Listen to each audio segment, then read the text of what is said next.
Hai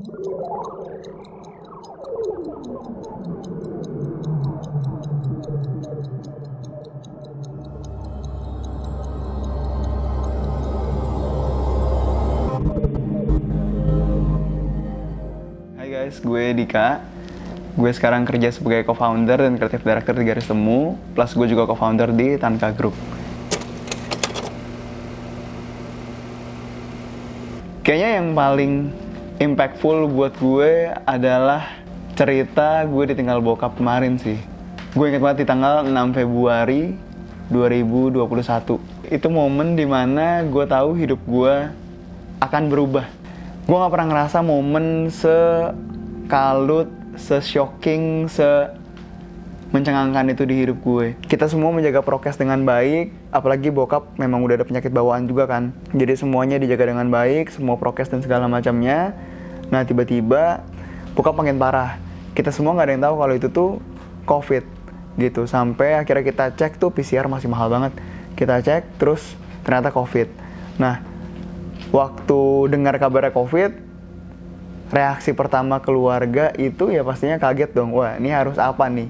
Beli oximeter, obat, macam-macam deh. Pokoknya kita cari semua hal yang bisa kita dapetin waktu itu gitu. Nah pas akhirnya oke, kinda know how to deal with COVID. Ternyata enggak. Ternyata oximeternya itu turun terus. Saturasi oksigennya turun terus. Akhirnya di situ gue sama nyokap dan keluarga yang lain memutuskan buat masukin rumah sakit aja ya. Terus gue inget banget waktu itu rumah sakit itu keadaannya sangat mengerikan karena kan masih diisolasi kan. Maksudnya kalau pasien COVID itu beda dengan pasien biasa. Gitu ya udah akhirnya bokap masuk, terus kita siapin semua baju dan segala macamnya gitu kan. Waktu itu kita tenang, kita pikir ya udahlah, at least sudah ditanganin sama rumah sakit.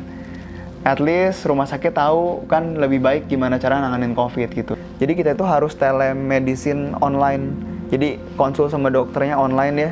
Tapi kan namanya dokter ini lagi pusing juga, jadi dia harus nanganin banyak pasien, banyak keluarga gitu kan. Jadi si dokter pun pasti nggak bisa untuk fokus satu-satu gitu. Nah akhirnya gue coba cari yang lain. Akhirnya gue tuh dapet kenalan dokter yang katanya jago banget nanganin COVID. Terus gue inget banget momen itu gue chat bokap bilang, "Pah, bentar ya, Dika udah dapetin kenalan satu dokter nih, lagi mau dicari obatnya." Gue udah dikasih tau obatnya, terus gue cari kesana kesini obatnya nggak ada. Terus setelah gue telepon sama dokter itu, ini bener kayak di film ya. Setelah gue telepon, terus gue tutup. Pas gue mau mandi, gue lagi cas HP, jadi telepon sama rumah sakit. "Mas, ini keluarganya Bapak Ferry ya," gitu. Terus kata gue, "Iya, saya anaknya. Kenapa? Kesini ya cepetan." Ya udah.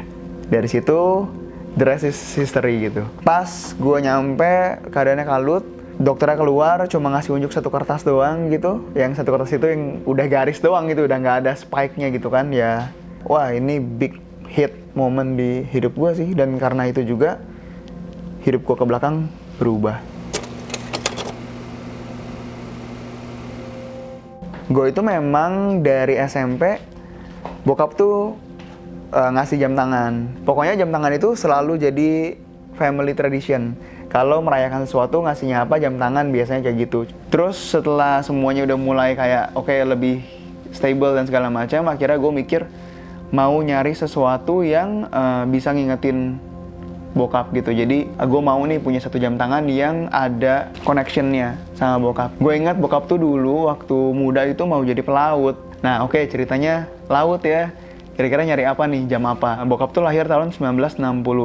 Nah, gue cari yang kurang lebih year date-nya tuh mirip gitu. Jadi 1960-an. Akhirnya dapet lah nih. Nah, ini gue pakai nih sekarang nih. Jadi gue dapet namanya si Omega Seamaster Devil Crosshair gitu. Terus dia kalau nggak salah diproduksi estimasinya tuh 1960-an. Kenapa gue beli ini ya udah gue ceritain juga gitu, karena laut Seamaster 1960-an gitu. Nah jadinya ini jam yang gue pakai kalau biasanya lagi kangen atau lagi di momen penting. Apakah itu misalnya lagi presentasi besar, lagi pitching besar, lagi ada merayakan hal-hal besar. Nah biasanya yang gue pakai tuh jam ini gitu. Jadi ini Omega Seamaster Devil Crosshair Dial. Reference numbernya gue nggak tahu gitu, cuma gue beli ini karena untuk ngingetin bokap aja gitu. Jadi ada jam ini nggak akan gue jual sih pasti gitu. Jadi jam ini juga dapatnya kalau kata temen gue nih hoki banget, semuanya original juga gitu. Jadi ada si kacanya masih ada mark Omega-nya, braceletnya juga harusnya ini correct period, terus back case-nya juga masih bener semua. Pas pertama kali lihat, oh ini nih, bukan companion waktu itu, tapi ini jam bakalan jadi companion gue di hari-hari yang penting lah.